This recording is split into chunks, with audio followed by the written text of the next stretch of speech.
Magandang pinagpalang umaga mga Kaul TV. Siyempre, activity natin ngayon, ganun pa rin, spear fishing. Dala nating spear gun is yung 110 cm natin. Yun. So, samahan niyo ako at let's go! Kumusta mga Kaul TV? Another day, another spear fishing day. Kaya samahan niyo ako sa panibagong aksyon. At syempre, hantingan ng ating pangulam. So, bago tayo magsimula, shoutout muna tayo sa mga magigiting at mga followers at syempre mga kaibigan natin dyan.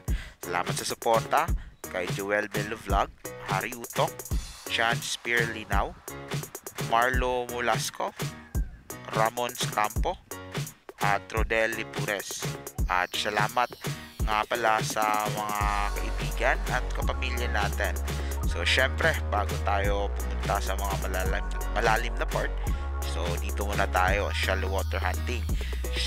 Kasi kinakailangan talaga natin magsimula muna dito sa mababaw bago pumunta sa may lalim na part para makapag-exercise din tayo. So let's go and let's check this clip.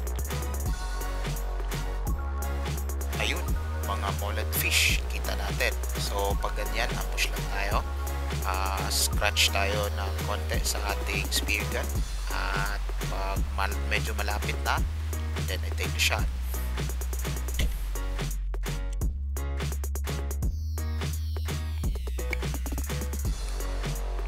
At yun, tinamaan. So pag ganito, pag may nakita tayo mga skull ng mullet, hindi ko talaga siya nilalapitan. Pag may tama na yung isda or may natamaan tayo, hinihina ko talaga.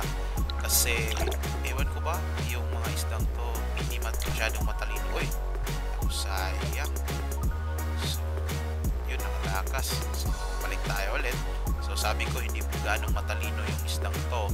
Bumabalik lang talaga yan sa same spot nila. So, basta hindi mo lang ulabugin, makakakuha ka talaga ng panibago. At yun, good size. So check natin, maganda yung tama. This time hindi na talaga to makakawala.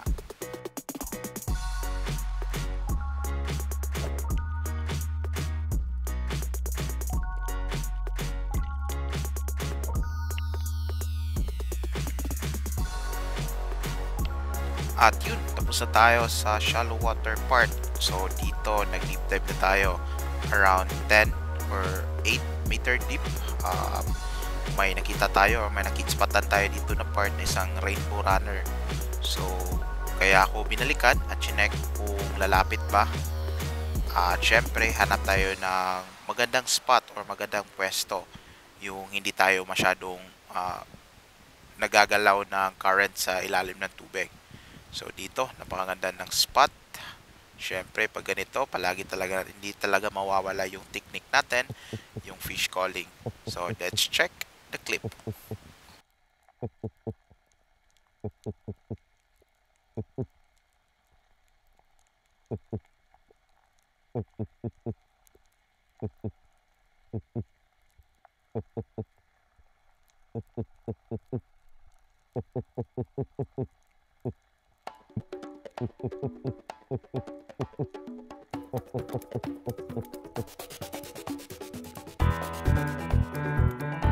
Mahirap, ayaw talagang lumapit.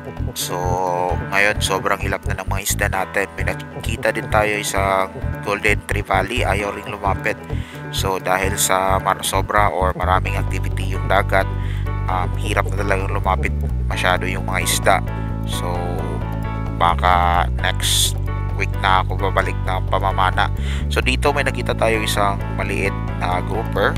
So good size pa rin para sa spear gun ko. Pag check ko, tinira ko na agad. Kaso yung grouper pumasok sa may sukib at hindi na natin nakuha. So sayang. So yun, nag-move on na lang tayo at hanap tayo ng ibang spot at check natin kung makakita tayo ng mga isda na pwede nating pangulam. So dito nag-drop tayo.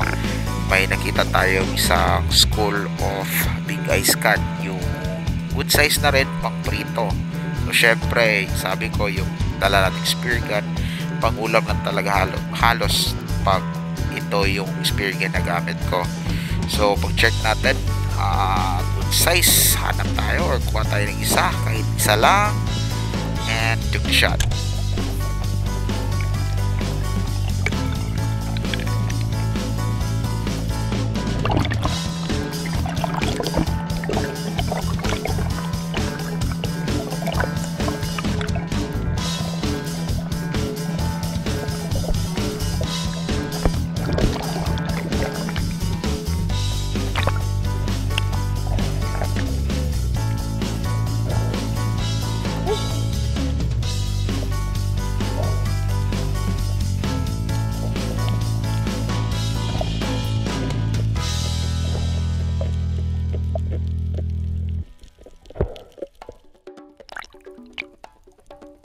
Dahil sa sobrang ilap na ng isda, so dito pauwi na ako.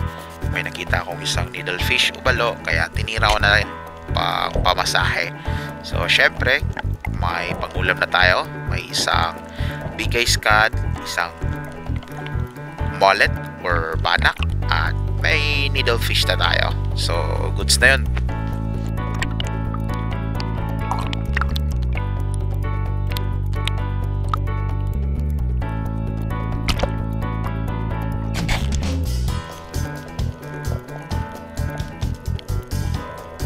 So dito i-add ko na lang din yung kuha natin or clip natin sa nakarang araw.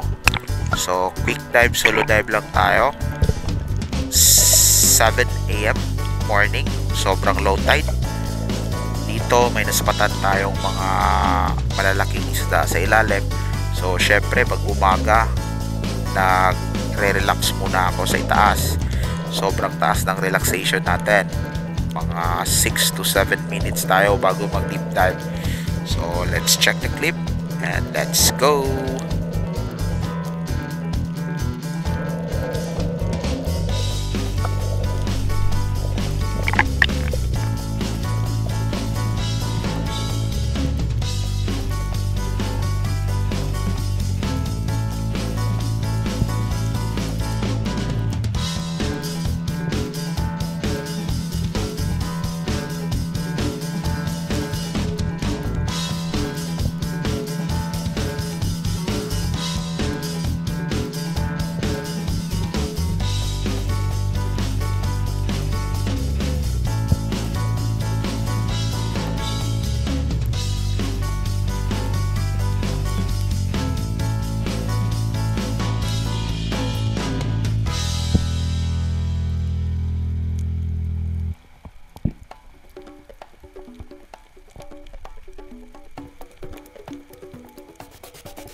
At yun, may nakita tayong isang strip snapper or isang pangalaw.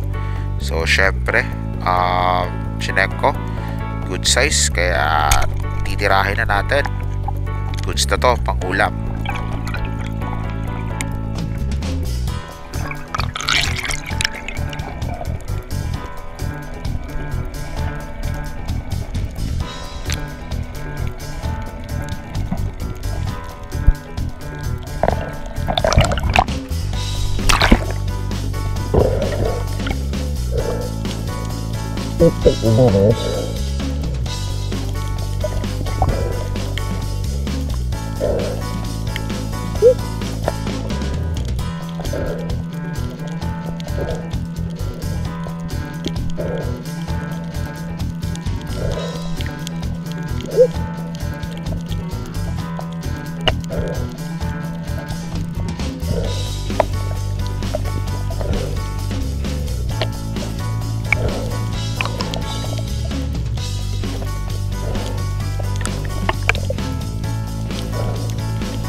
So same day, shallow water hunting tayo sa part na to.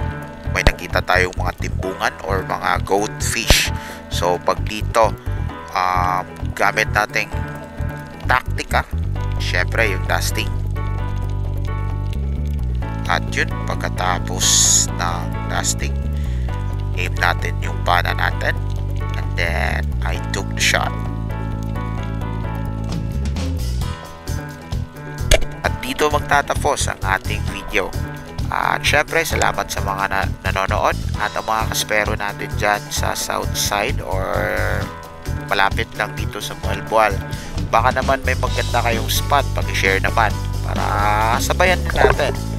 Sharing is caring. Kaya bye-bye!